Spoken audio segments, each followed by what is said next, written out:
pole le silaten tan in atanga pathian an faklai khan guitar emo khuang emo keyboard emo hmang ve kherngem le online inkhawm chimtu zong te lali so krista hmangin chibai kan buk le veka chau voinia hun special tak mai kan hmang ho le theidona Fakzai Inkhawm hmangin pathian fakna le chaw emoina kan nei ho le theidona ni pole le silaten tan in atang khan an o hmangai in pathian an chaw emoya chu chuan thil ti theina na satak aron kengani chu ti ambok chan voinia hian I o hmangai in pathian fakna lo phu chokla taksa ril ru le tharawa pathian pol tharna enge mokong zong takin idongang ti hi kan beisei tlatani min shoi thin ti phangin pathian fakna kan nei ho le donanga I om huna irem chanangin theih topin pathian faktorin kan so ma che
Pathian fakle chaw moi tur hian enge kan mamo thin hlim namo lom namo kan chunga ron thlen khera hingayem ani lopon kan mut that kher te hingayem pathian chaw moi tur hian nie pathian chaw moi tur hianin engdang mamo kan nei lo hmangai na kan hriat bel zel na hian amma fakdu na thinlung min pechina ni voini po hian lali su hmangai na hla hmangin kan puang chuk lenga hela kan saklai hian lali su hmangai na atharin lo dongnon le molang che lali su hmangai na ro pui hi shin fa ten kan shefia zo lo fo chi hmangai na thuril dam lam le moi chu lali su hmangai na hi ani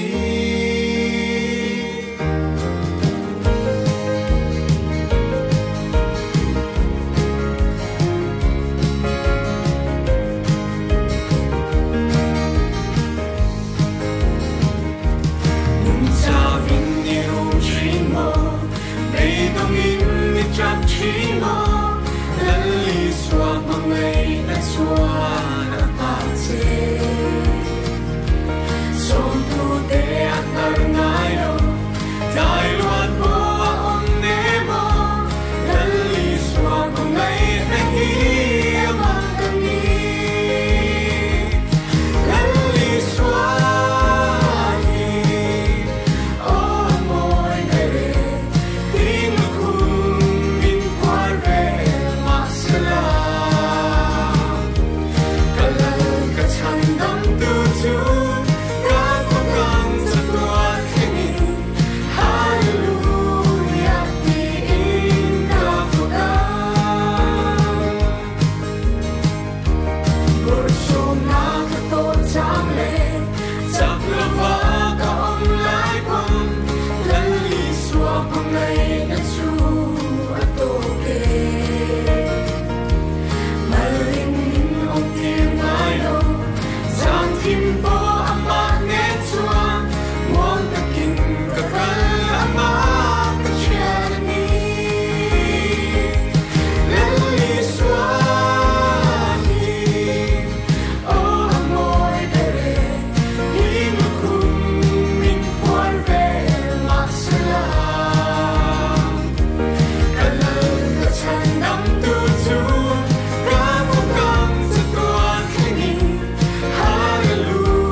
ole tu na chuan ṭongkai rual na hun kan lo hmang le do na nga kan ṭongkai thu pui tur te chu tiang hi ni e pakhat na voini hian mani ṭheuh pathian hne na in hlan thar na kan nei lenga pahni na Fakzai Inkhawm kaltlang hian thu le hla a pathian pol thar na kan chan theina an kan dil don nia pathum na hun har sa kan to lai pon pathian fakchak na thinlung kan put zel theinan dil bokila palina Lali so Krista min pe ka wangin pathian hne na atharin lom thui soile mol molang u khang thu pui kan cher chu mangte khan ṭongkai rual na kan nei lenga helama tangin tom na karon siam don nia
lalpa kan pathian min hmangai tu online hmanga nangma biak na le chawi moi na hun tha min siam sak le wangin lom thu kan soya voini hen imhing kan faka kan chawi moi che lalpa voini kan trong try na zong ta kha ero puinan ni se ithil ti theina alan zual zel theina turin nangin khongai takin kan trong try na ta khamal min som sakang che Isu Krista hmangin in hen akron dile amen DMI Online Inkhawm rontel zong te thawle laliswa Krista hmangin chibai kabu ka ṭheuh voina hian DMI Online Inkhawm program kan laman ngai lo deuh angin hun kan hmangdona Fakzai Inkhawm kan tia Pathian fakle choi moi turin kan ṭhin lungte lo buat seila kanom na mun chewa khan chu tiang ril rupu chuanin kan Inkhawm te minon telpui turin kan som masa cheu ni Pathian thu kan chiaranga hemizo hianin kan DMI secretary thu puang turin kan som don ya sang za Zohmingliana chuan lalpa chu fak ro Pathian chu amun thiang lima chuan fak ula athil ti theina boruak zau taka khian ama chu fak ro athil ti ro pui takte awangin ama chu fak ula aro pui na sat em awangin ama chu fak ro to rodri in ama chu fak ula per khuang le tangin ama chu fak ro khuang te le lamin ama chu fak ula tang chi sang le pheng longin ama chu fak ro darben thekri thum mi in ama chu fak ula darben thekri fiak mi ama chu fak ro engkim thothei to phot chuan lalpa chu fak ro se lalpa chu fak ro antia voini a hian kan soitak ang khan Fakzai Inkhawm in hun kan hmangdona kanom na mun chewa lalpa fakna tak ril rupua kan Inkhawm te min lo telpui turin kan som non le cheu ni e DMI secretary kan som manga anin hun ron man zo hian kan program angin kan kalchun som zel don ya voin me ni somni pali a DMI Fakzai Online Inkhawm rontel zong te kan lalpa iswa Krista min chibai kan buka cheu voin Inkhawm hi kan lo puan tongin Inkhawm special tak buat sai nia kan DMI media subcommittee te chunga kan lom tak zet ani kan voina kan Inkhawm HRUAITU hi tlangwal Zohmingliana ralte ania tin kan lo hriat tongin voina hian mi khwal dom tak pathum kan nei theidona pusi Lalzarmawia pi Bethsy Lalrinsangi le tlangwal Vanlalsailova ten hun miron man saktona anni hi kan somna te min lo ngai poimo sakin an hun hlutak hemi program ti hlotling tur hian an lo in senga tin ai lo in buat sei boka hemi lockdown le hei hun chep takara hetianga kan Inkhawm na te miron telpui theia program te miron siam saka vain an chunga kan lom tak zet ani voina hian kan DMI media sakpami te malak na wangin lom thu kan soya kan mi khwal te chunga po lom thu kan soi non le ani tin kan DMI worship team ten kan worship te miron throidon bokani voina hian Inkhawm na hun thatak kan nei theidona Pathian nen alom thu soi zui zelangu Pathian ni le me ni somthum pakhat program tiang hini Pathian ni le hi Pentecost ni ania hewta po hian kan DMI media subcommittee tan Inkhawm special tak miron bot sei sakdona kan Inkhawm HRUAITU le kan hun hmangtu tur hi kan DMI chairman Reverend Lalming chuanga zongte ania tin hei Inkhawm a hian no Delhi Mizo Inkhawm atangin zai Paul kan nei theidona tin kan worship DMI worship team ten min try don ani kan secretary na sayang khan voini a hian Delhi Mizo Inkhawm pon lama tangin tlangwal Vanlalsailova le pi Bethsy Lalrinsangi ten rongbol na miron nei sak theidona an chunga kan lom ma anni hi zoram hun sang ate zoram pon lama te rongbola kalthin ani mai pi alama Delhi Mizo Inkhawm nen hian rongbol ho na hun te kan lo nei to thrina tlangwal Vanlalsailova hi kumsang ni som pani khan DMI a rongbol na ron nei to in pi Bethsy Lalrinsangi hian sang ni som paruk khan Delhi Mizo Inkhawm a rongbol na ron nei to boka voin ni a hian zai mai bakah an ril ruwa thu omte soi na hun rem chang an ron nei thei don ani tuna an ma ni kan som don anga tlangwal Vanlalsailova huna ron hmang masanga ahman zo hian som non ngai lovin pi Bethsy Lalrinsangi kan som don ya tunai lo somangu Delhi Mizo Inkhawm member zong tele Delhi Mizo zong te kan zon ha thlak unau pui zong te in zawai na li so Krista hmangin chi bai ka bu chewa hi voina hian kan hun ton me ka wangin Inkhawm kan thei talova chu wangin internet kal tlang in mithiam ten cyber charge anti khovel mangin kanin pol khom alo ngai ta hial mai hi kan lalpai so Krista ron kal le na nai to zia chin chiana ani a hetiang anga cyber charge kan ti khovel hi chu theological college anga te zir ma sila athlen tak tak rin na hi chu lian lem lawa amaro chu alo thleng thei hle mai ti hi vena kan chian ta a lalpa ropui zia le pathian thil ti thei zia te pathian hian khovel hi chok buai turin thil mu theya lian le rap thak kher aman hi alo chul lova mu mitlong a mu thei lo atom bomina abe le thei boxi lo khovela silai thabirina hanka angun tati ngai na om si lo mangin pathian hian khovel technology sangin ti to tak le fin na konga pathian omaring lo hial khopa atheist ron chuak thei khopa science lam khovela fing ve tok hriat na ril ve tok in ti mishing te acho buai thei zia le kan lo la pin tok lo zia min na in hriat chua tial na tur te le pathian oma ring lo tur khopa thiam na ril kan la nei lo zia min hriat nan te po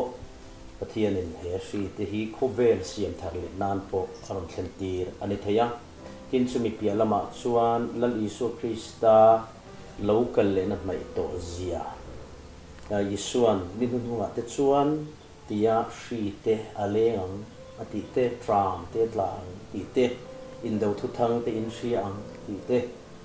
zong zong kha voina hian luar le zo kin tu lai hin aron thlengani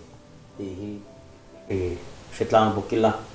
henai thu rombung som pathum chang som pakhat tanga chang som palia hian pathian thu cherin ngai tha ila tunlai thilom zia in hriada wang le muhil tho har ahun to tak zet tin hriada wangin chu chu ka soini tuna chon kan rin tirlai ai khan kan chan dam na chu an nai ta zok sia zam hiral lek to a khuwa avar don ta chu wangin thiama thil ti chu pai ila eng thuamin in thuamang u chuna omangin moi takin omang u zuin buaile zuruya omlovin hurle in ngai hmanga omlovin in sualle in itsi ka omlovin lali su Krista chuan in thuam zo ulang in ti sa chana puitlin turin eng ma in siam su atia lalpana thu mal somo se kan rin tir lai ai khan hanti hi silfiana chini om thayanga chikhat chawin han soila Mizo Christian te kan ni tirala li so kan rin tir lai a iso Krista local le na nai to zia soi ani chau ai khan ina hian e kum za chuangin la li so Krista local le na hi at nai to ani ti kha kan soi war du ani a naktu ka iso ron kal hitu man kan ring lo voina ron kal phe hi kan ring lo lutu mitam takten tun ang a chunar la ron kal ka ring lo anti khobela hian isu hi aron kal do na mai chuwang in ring ringin ke ni chu omang u lali su tok turin kan thil ti lai te Krista ne na kan in lai chin na ti che thei tu kha chu kal sanila chuna omangin moi takin omang u ati ang khan mi ten min mu lai kan nung chang kan uluk ang hian tura kan din huna hian ho u Isu Krista ma kan nung chang I uluk thar to ang u kunun ngani ta ti hi wardevin kan soidu ani kan thu soite lalpan kan sabai ta man so se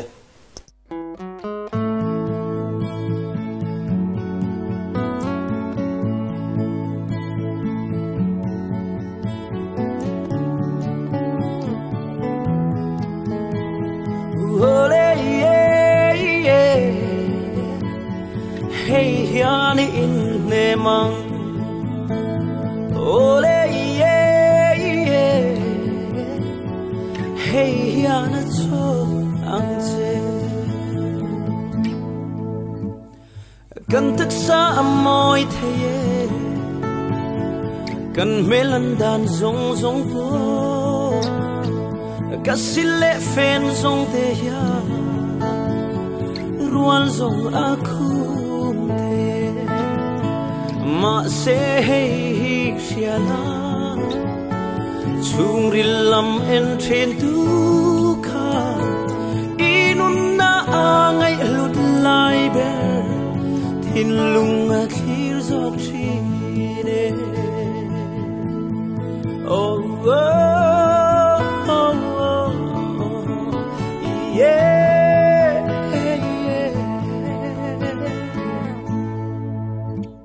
nay râu sum lệ pai zong a rual po kan pol phalo the ma se hi don te Itharava hausa hey shiala chung rilam en chen tu kha inun na angai lut lai ber thin lung a thi zok thi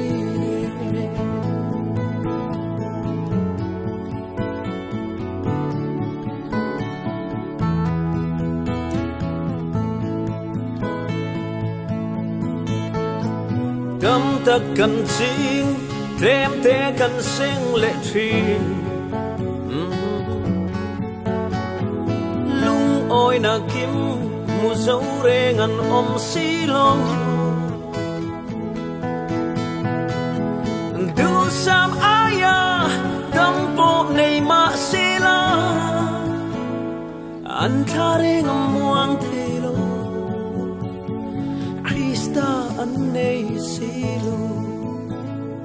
ole hey shiala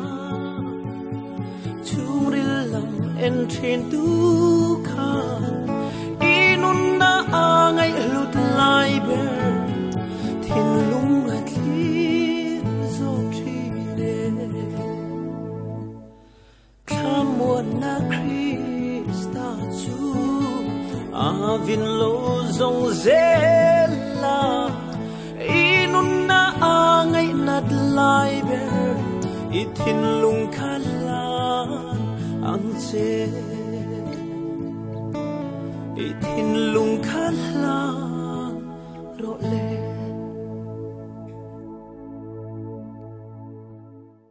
lalpan kan thu soile kan la sakte kan zawai tan malmin som sakro se ama saberin DMI chung kwa zong te kalal pai so Krista mingin chibai kabuk chewa tunhuna hian hi online service ate chanvo pui motak mai nei turin minun soma kalom me mai chunga long thu ka soini DMI ya ha ka mi khwalo le ngi sha avena kumsa ni le som baruka khan spring fest akhan kron kal to khan ni a ngai ong khop mai chane tunhuna hun chanvo pui motak mai min te hi kalom ma tun hunagaran saktu hi khoweli bo ma se ti khani Christian na bo number za songa na khani a hela hi chang tin ma hi a tha ka ti a begin tula gam khovel boy na le har sat na nen pe chuan a chang lina thina ka nai po in I suan min zui a hena min hruaiang vanram thlengin chumi ka then hunin chatuanin ka cholang ama chu kum khwa in ka fak phawang ti lai hi a thamwan thak le in ka sia a Delhi Mizo zone ani a kan sia a lau Thawhlâwmin ai thabar le don ti po kan sia a thi to pingan lo tong chai pui chewa swang chan tu nang hun harsa le hun khirkhana hian he hla khoweli bo ma se so ka nei ti hla mang hian lo in nem turin ka du chewa tin heng hun harsat le boina shiom lai tak hian lalpa nei tu ni nom zia te lalpa nei tu ni thamwan thak zia te hi anang chiang le in sia a nang ni po hun harsat na kara heng harsat na ti hi lalpa nei nan lo mang sau zia ula abak ti thedang hi atlem si a chuwang chuan thina kan nei po in I suan min zuya kan bula oma mingkal san lova kan tharau po na kina chuan anena thamwa takin acholang ti thin lung pu le chunun nei tur chuala nei lo te po in chunun nei tura he hun har sa chu he lo in bot sei ze turin kan som du cheu ni e lalpanin zabain mal som cheu ro se kalome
Tlangval Vanlalsailova le pi Bethsy Lalrinsangi te zai moi tak min ngai thak tira thu that tak min shila wangin kan lome tuna chuan kan program dot le kan kal do nanga atira kan soyang khan voin kan inkhawm program hi Fakzai Inkhawm hun hman tur ania pathian fakle choi moin hun kan lo hmang do nanga voin kan worship na tan hian upasi Lalzarmawia hlate kan han thlanga tin ama upasi Lalzarmawia kan worship te minon hruai thei do na kan shia ṭheuh angin rong bol na nein zoram hun sang sanga te zoram pon lam thleng te po in neya buai em ani kara voin kan worship te minon hruai thei tur hi kan lom em ama kan som do nanga worship minon hruai bakah hian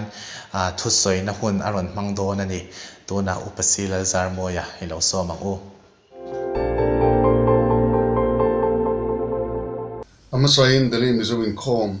DMI member zong te lalpai su Krista hmangin chebe kabuk chewa Pathian in rongbol na hun thamins min pe hi kasil kalom maro chu hi ma kain du koplo le maya maro chu Pathian rinsanin Pathian in rongbol tu min pe khian ti lot ling tum ania kan thu pui ta na thlan chu fakna thil ti theina ti hi Pathian fakna muna thu pui la takania thu pui chak takania thu pui ṭangkai tak ani bokani thu pui thawhlâwm takani kan di theian chu tir ko te thil de bung som paruk chang som paruk ka tanga chang sum din ka na kham helai thui kan muwa hei ka in chop na in ka chiar lo mai nga Philippi khuwa khan pol la sila lung ina khungan nia zanlai tong train lan sa amita ten ngai thla a ta chun mak tak main lir lo hinga talin lung phum lam kha ti che tin oma ti chuan kong khar ronin honga an kolbun a pol la sila te kolbun te alo tlata no nol mai khania ti chuan he thil hi amak lutu kane fakna mun ni om anga lang lo atanga thin lunga pathian fakna atanga he thile lo chukania chumi na thila ti thei je chu chiang tein tarlan khania hei hian ring tu tia lalpa faktur voice na te lalpa faktur in pek ngam na te lalpa ngai lutna fakna ngai sa na khamin nei tira a hluin a thai ema voice na min peki a thil lu ta kani fakna thil ti theine bible mun danga po motor tam taka oma chronicles pani na bungsom ni chang som pani po khan jehoshaphat ale asipai de khan an sipai ral do te ma khan zai pol khan da atlat maya sipai an oma chu ma chun zai pol den ding ani tin ani chu ta chun zai pol den fakna hla anan sak khan an mel ma ta kan klom ta duai mai ni ti kan mu ani ti chun Joshua bung ru thu khan Israel faten Joshua hova Jericho kul anti chim tuma khan anman roman chun chu musical instrument pakhat beram pakinia khan ham roi main an ham roi mai khania musical instrument ringot khan mangtla tan chu fogna thil ti thei dani thil na mai ni lova vointleng po hian pathian fogna le chibai buk na hmuna min taksadam na ten changa pathian ha thom muturom fobani chu wangin bible a povaitam ta pathian faktur kan ni thu hi min ko mu a min shil mo mola a musical instrument ringot po hi chi sang sang hi chu hi bible a hian tarlan ni soi ania ma se fangna thil ti theina ti kan sui lai hian kan rilwa hian thawhlâwm na tho thil ti mak thil mak miracle kan ti ang kha rilwin alo lang fo chin tlak maya tir ko thil ti bu som paruk thuwa ni chin gan solan ta polale sila thil tom ta ka pathian fangna tanga thil ti theina na satak lo lang kha rilwam phal thin ka tani khami tunga pathian na tho kha fangna thil ti theina kha ana sai na ro pu em maya worship lotling lutuk an nei hani kan ti kha ti chuan tanin chunga khan thil poi mo bermai chu a thil poi bermai chu in hong lo turin hong hini tin in kal turin kal lo te po hi a poi lu tu kani chu wangin kolbun lai lo in phelngot mai te kongka in hong ron mai te kha a dik lova thil serious lu tu kani ya chu wangin polo le sila te worship kha a lotling thon tani chu te wang chuan phokna le chibe buk na pathian phokna le choi moin hmuna hian helai thui kan be chan thina thil ti om tak ani reng ani ketini chu ti lai chun karil rom thin chu hei hiani a evile adama bo chen nuwa pathian ru lian per le mishing te la ka tin zon ngar chu du taka siam mishing te na lalpa kan hnuaia lalpa kan bela lalpa kan in hna a amarin na kan hna a thil dang song aya amma pathian kan thlan tla thini a hei pathian ru lian ber le mishing te a pathian na tum ka chu ne ya fak ne na tum lai ril ber po hi thil dang ni theilova hei tho hi ni tlatani ei thil mai po hian ama pathian kan nei tu na tur ko kha atin zon ngar kha ani maya chu ka fu atum ngar kha ni ta wangin pathian in ama kan nei thena turin cholovin na thoka ruahmanna siam renga ti tu chi sang min pe ruahmanna chi ra siam thione Israel fa te po kha pathian thu je kha am chala hreng tu te na ti a tin soma pakhat te pon tho chu train pe turina ti a dan le thu pe chi sang peni heng zong hian en tir chu ka sui tak angin thil pakhat chiani amma anlat lo nan aman bolsan lo nan le an hian an omreng theina turin pathian thirna tla tang chum chu pui mo bera chu tu ban top mai ni achan chu thil dang wang ni lo ba mangai na salut tu topin tai ni lo min mangai wang ni top mai so di chuan pathian fakna la chibai bugna praise and worship po hi thil dana ta na lo ni lo chu lalpa kan mai le na ta lalpa kan tat theina tan lo nei thofa alo ni kat mai chu wangin fanga thil ti theina chukong chang thana lo thokin akol bun zong in mi tui ta zong in ban phar le ring ta ko chu tur zong te pon ani mai the engtin pon ni sela alo lan chu dan chu engtin pon ni sela atum le ko ngar je khu ga tum na zon chu mishing lalpa nai tat na mishing lalpa bel tat na mishing lalpa ada pui mo ber na he ni thau thawani lalpa fanga chukong sang kan lam tiring kan pong chu kan mai the zai pola te kan telen mai the musician zong te mal zai zong te alam zong te pen te kong sang in ma se fanga thil ti thina hlo tin na chu zai moilo zai tuilo lam tam lo lama mon lo fin lam pele wa point nat lo lalpa faktu de thin lung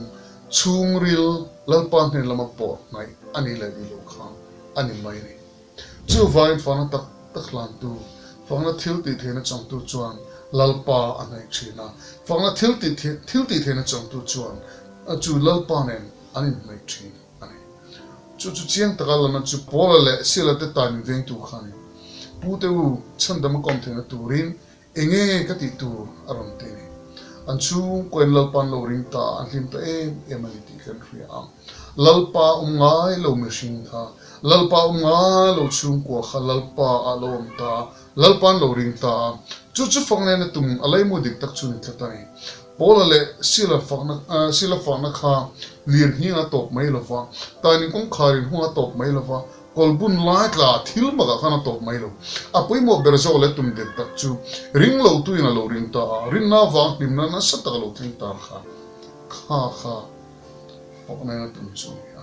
pui mo berzo po ani chu vain fanga thil ti thena kan sui hian apoi mo ber chu faktu nunin lalpa nai sukte faktu nina sual na tho pai thagalo oma alo thiang nim deu zo ko dekha alo ni mai ti chuan fanga thil ti thena chun na sak tak le ro pui takin tarlan alo ni ta ti alo ni dong na le ke hian chu fanga thil ti thena chu changila kan nun ni tin lalpa lawa me khal nil deu devin lalpa lo nai deu la ti ka thu cha ni a lalpan kan za ta ang mi som sak thero se sound number pariya chang thung le chang lia chuanin ivan ku chuak te thale arsi ro tho te ki ka ngai to chang chuan machine hi enge mo ne hia reng chin nei machine fa pa po hi enge mo ani a ikan chin nei ke te chin ti thu kan mu a kan thin lung kan lan che ti lan than ka duwa pathian ro pui zia chu thil siam alang kan ti chin ma se ke ni ang gon chuan pathian thil siam tro pui zia chu eng ro pui ani ti kan he tak lo de bani minan sui trina minan chin bok tak na in kan khiat fi chin kha tam lo thei viu ma ni lo chuaka homo em kan tia tlai lama ni tlamoi ta kan hmu le a avamoi te lu lem kan tiliam le choka ni chuak le ni tlamai pi lama hian azir thui a heta ma piang te choi pathian hero puan tia amma kan tia hetiang taka pathian ro puin engting nge machine te min mai tlat mai ni le ti in anti wai ngai thin ani machine te chunga pathian in amma ena lan tir dani kan phu lova kan chan pol ni phak tur ni hira lang lo kan chan pol ni phak lo anga lang kan chan pol ni si hi maka aro puini mak taka min mai tu pathian ne hiang kan thiam na zong te hlan zo vek mai la min mai na chan le na tan a hen lo lovani chu wangin pathian tan kan theina ta hlana a ma ku na thingoi tur hi kan lo ni ani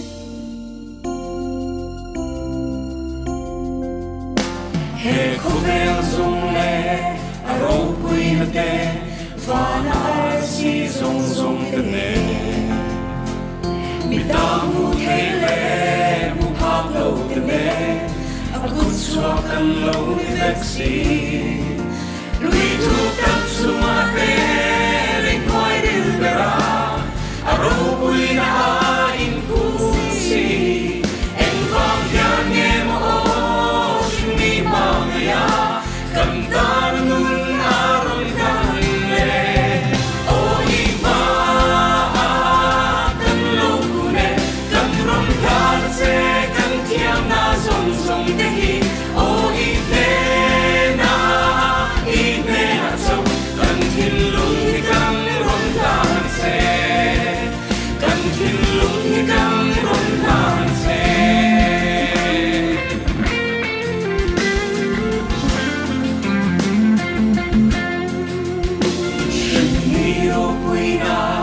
ati song tele angai lut thil ting reng theih thil lu ati le angai sam thil de moi na le san na song song de kan Pathian mai na sa le na turi thil lu to reng a om lu ve kan thiam kan kei na le kan nun na song po lan zoi la a hen si lo o i ma kan lo ku ne kan ron kan se kan thiam na song song te hi o i te na i te na so kan thin lung hi kan ron kan se kan thin lung hi kan ron kan se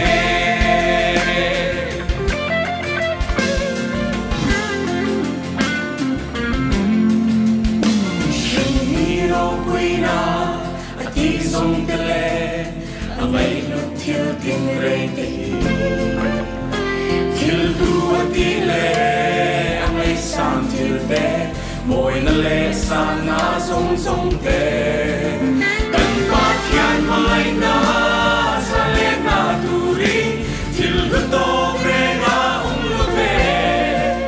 kan thiam kan kei na le kan nun na song po lan zoi la silo o i pa kan lo ku ne kan ron ka se kan thiam na song song te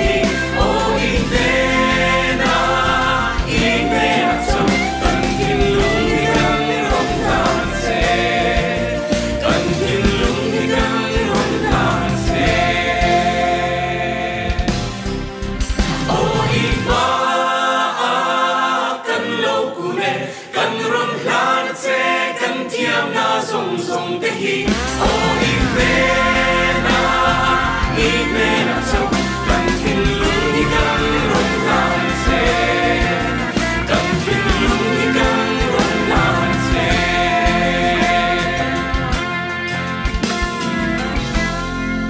Allah dang le tan chuan nang fakzel chaka duk ti la hi sakho ta kan thlang le a Sao number som thung le pali na chang khat mare chang hi na chuan englai pen lal pa chu ka fakanga ama fak na chu ka chu fawang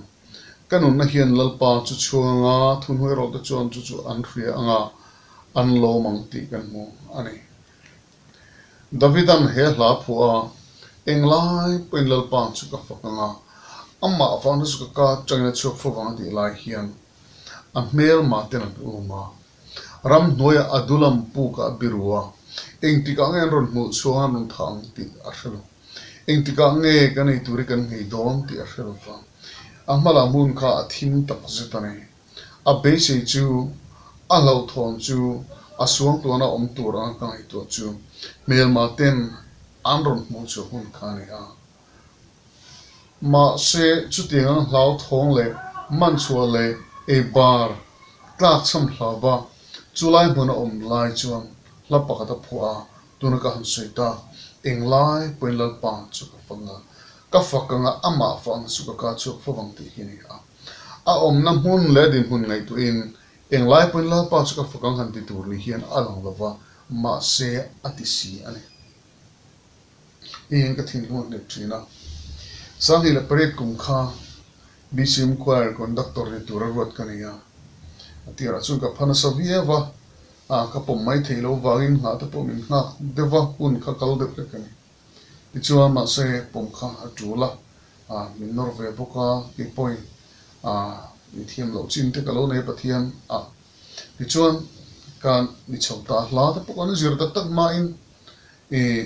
kanu dam lo boi pui khangai ta ti chuan kar ni ma chakan boi pui amin kal san zui ta ke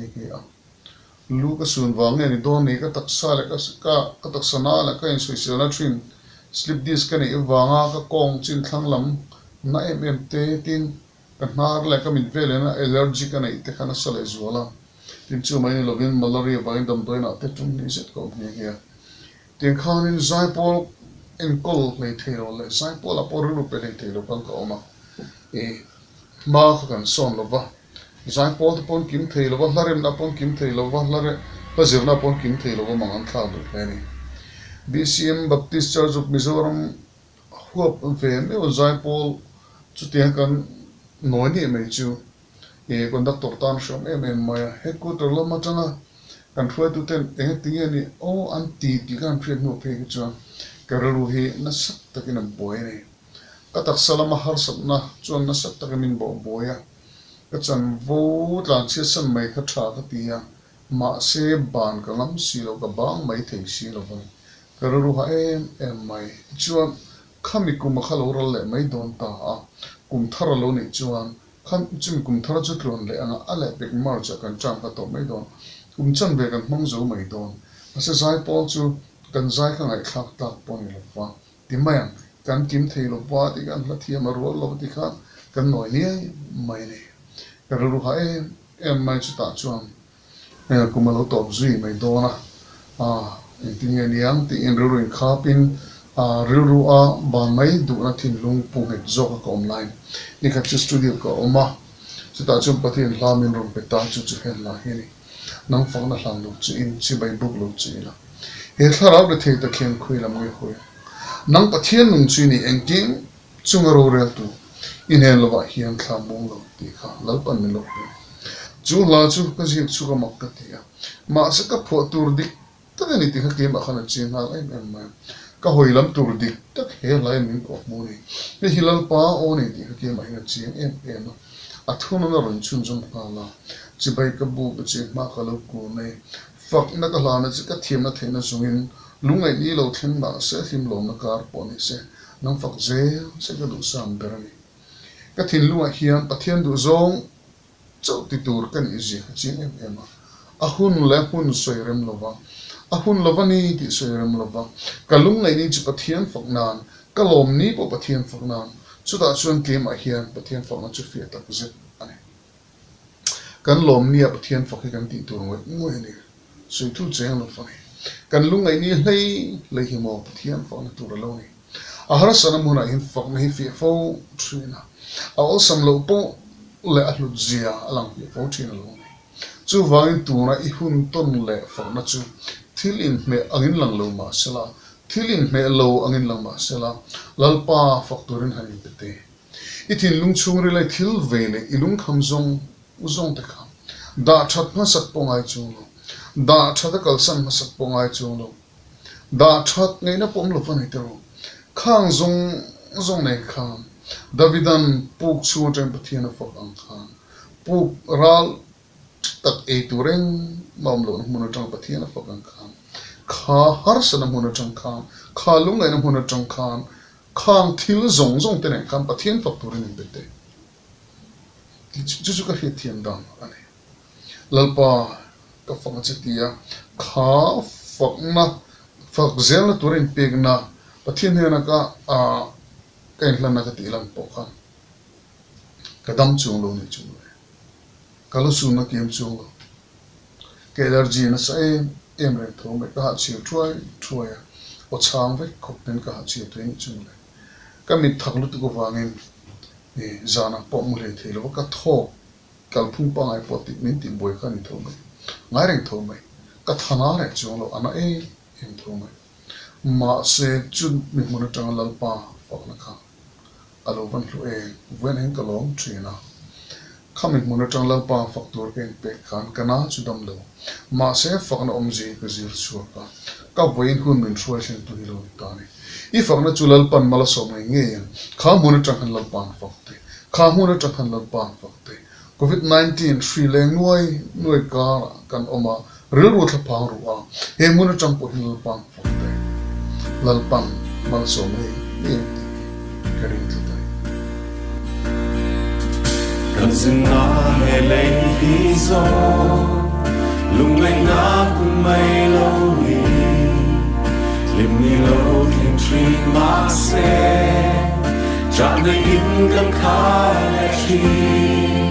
lung lay na lại mong ăn na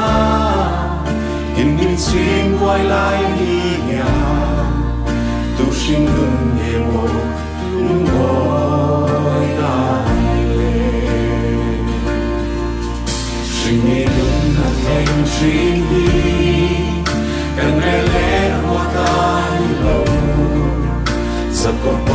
Pathian nghe chu rau mình rel sắc tu ani kan quy thiam Krista zara amma chu kan pangi mangai top lova mangai tu chu si mai ka bu ka che ima ka lo ku le fak na ka na che ka thiam na thei na zo i lungai ni lo theng ma se lim lo na ka no li se nan fak se hi ka tu sam berani nan fak na na lo che si bay buk lo che la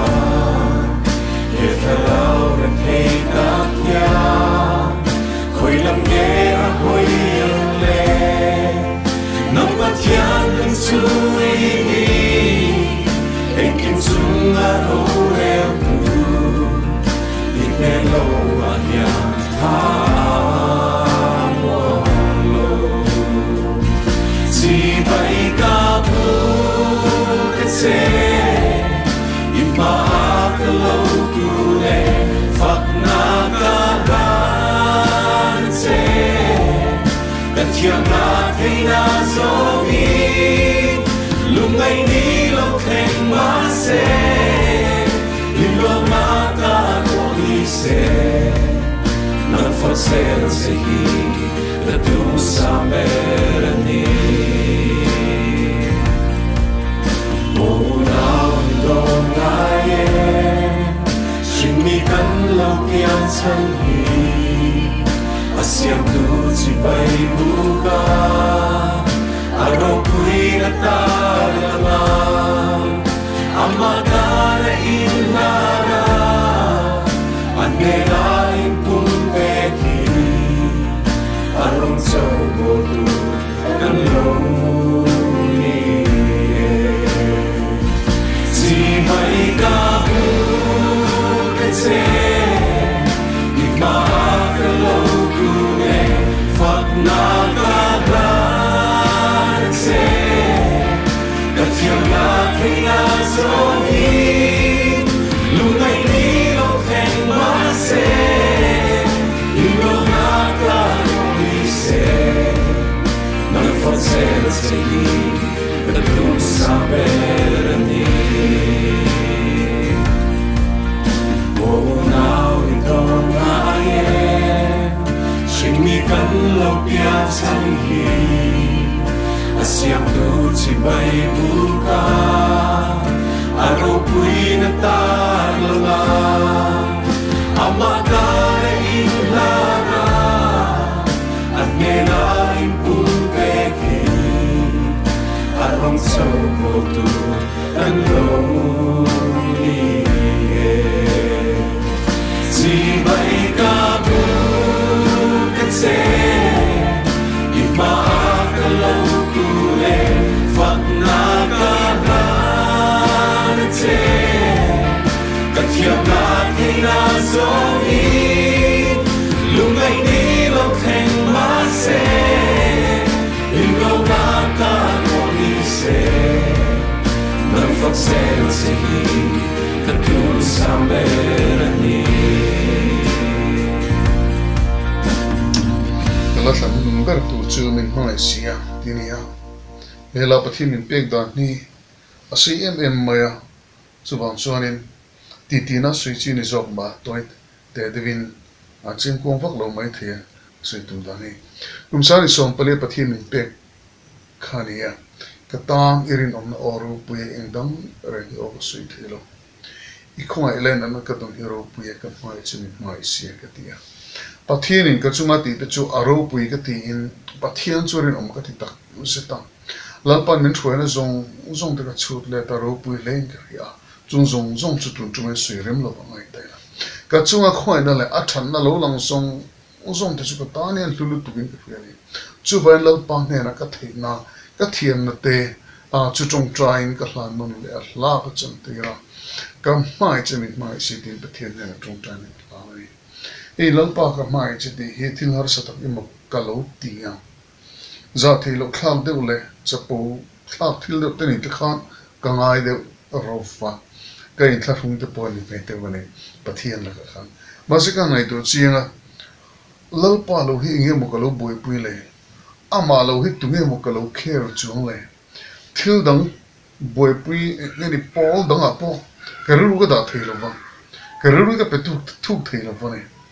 rimoi na wani se Pathian fo na tan ka thim na ka hlana Pathian fo ni ka boi pui ve to pa ni Pathian fo na ke ma tanga chu thei na tu hian ka ti thei zong zong ni ka ti ve ka ti thei zong zong ti mai mizo pa na ti thei zong zong ti tu nge mani lam tual ka thleng trin tu na phe choni kum thum vel chu e min zaina chang ka ke baya bai si chu in lam tual ka thleng trin ta tin solo in ka zai ve trin boka tin chuan a changin ngi tur ka perang keyboard tu tuma tin a changin a zai te pokan phre ve te poni boka tin kham worship leader a tem ta a chang khuang pui ka vo chang khuang te ka vo a ki ma hian fakna ma ka ti thei ka ti ve tum thin ni te chuan lapan hla te pomin ka thina chumi ti puitling tu chuan ki ka thena so in ka studio ka in khua chang chun ni te hi thil dang te le thei lo vin ka oma lalpan hlamin pe kha ka boi pui ve tur ni ti ni ki ma om ve to pa te chuan sum tam tak sen album kan sia ka siama te chuan kan nu pain chung ko kan boi pui kan ti lai thina chu te chuan chung te chuan chen khat ma hlok man in thlen lem lo ma ti chuan chu te chuan e Pathian fang kha ka boi pui ber chu alo ni ve reng maya chu wang chu ka mai chelal pa ti kha a in thla hung tur ka ni lo ka in thla hung tur ni lo lalpai ka mai ni ka lo lan tir lo mo le ka ti engeni lalpa ka mai na hi lalpa ne na pokal lan tir lo mo le ka lo ti ni ti chuan zena hian voina hian una tu kan zui le kan a chi la le so hi kan khoi thei lo wa do te kan chu thei lo wa kan du sakna lan tir turun e tur kan hlui thei lo wa kan tan na tak turan tisan seng me ma se rulet vedan kong da om no adu lo zong la ka intiar pelema adu do zong chok ti turen phal mai kan ti tur lo ya kan mai te tan chuan phal lo chin me har ma anuk oine pokan zon berani am hian kan nun hian lalpa zole lalpa ti lung oine chak angai tole anti tum perhi ani apoim em mane ka mai che ni mai sia ti mangin ti la mangin Pathian lo fa ko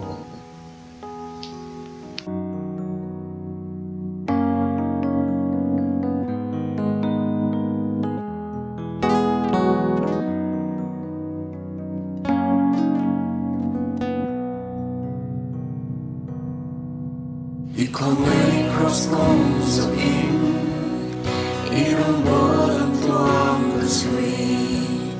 Kung ome hadam Sang tipong chi Kung hakam meranjia Min chua niya po yarin Iring om siangin mukti lechi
Bethsy Lalzarmawia hun chatak min ron nei sakin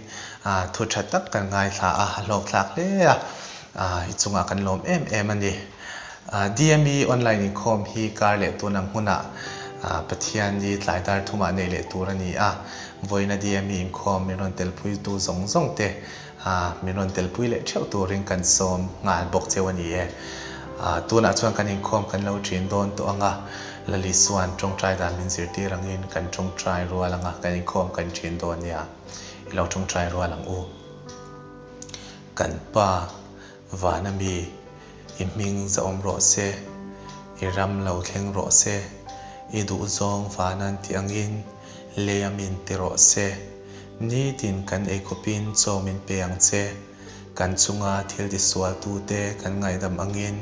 nang poin kan thil di swal ngai damang che swal tura thlemna min shwai lu suang che mi swal ka chuan min chandam zawkang che ramte thil di theina te ro pui te chatwa ni ta ni sia amen